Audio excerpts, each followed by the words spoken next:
Joining us now to continue the discussion is USC Associate Professor of Political Science and Gender Studies, Anja Marie Hancock. Thanks so much for being with us tonight. So this debate was held in Wisconsin, and it perhaps seemed like their hearts or their minds were a little bit further south, right?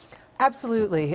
Some of the comments that you saw, even in the summary here, really pointed out that they are going after African American voters in South Carolina, and that Sanders will really be challenged in Nevada as well in terms of trying to appeal to Latino voters in particular. You know, it certainly seemed that Clinton was on the defensive tonight. Sanders was really hitting her hard when it came to establishment politics, PACs and whatnot. Was that favorable for her? She seemed to kind of be in that defensive position most of the night. I think the real challenge for Clinton is to figure out what narrative she's going to be able to provide that separates her Hillary from him Bill. Because otherwise she is really not going to be able to survive in this anti-establishment election. Because it doesn't look appealing to her to have that kind of defensive mode, does it? Not at all. To say me too, me too, me too really sounds like she's trying to play catch up. So she really does have to distinguish herself as not just who would be the first woman president, but also how is she separate from the establishment that she's been a part of? We were talking about this being the last debate before the Nevada caucuses, South Carolina primary, and Super Tuesday.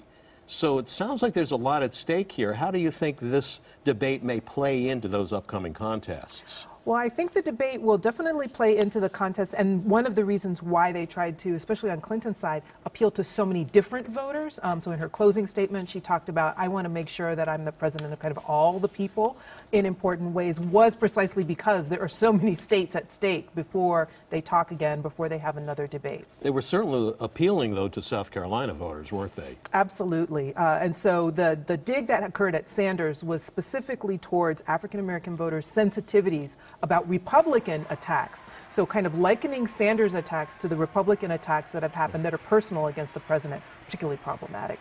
Now, early on in the debate, it seemed like Hillary had to do some backpedaling, so it could kind of like damage control. Don't vote for me just because I'm a woman. Can you just talk about her having to deal with that? Because surprisingly, I mean, she is not getting the female vote. Yeah, I think there are some real key issues there for Clinton, again, around distinguishing herself and really making the case for her as the first female president. So rather than thinking of, I want to just vote for the first female president no matter what, that's not working, particularly with younger women voters. And so she really does have to craft a case among those younger voters, and among younger women in particular. Single women are actually one of the most loyal parts of the Democratic Party, and so to not be appealing to them is a real trouble spot that they have to fix. Sure. Sanders was very emotional tonight. He had a lot of one-liners, if you will, some really good zingers. In your opinion, did he win tonight, this debate?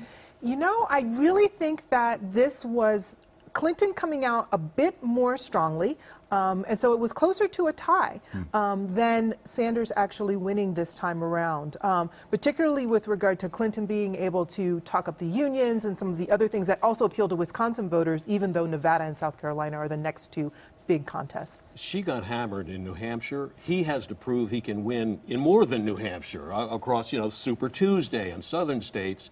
Do you think either one of them or both of them achieved what they needed to do in that respect tonight, or did they fall short? I do think that Clinton fell a little bit short in terms of really making that case that she's a multi-issue candidate. And so she wants, I think that's a newer narrative for her, and so she's got to settle into it. But she really wanted to introduce it so that she could kind of pivot from where she loses, which is on the economic inequality and the case that that Sanders has been able to make to younger voters. Interesting. Thank you so much for your expertise. Really appreciate it.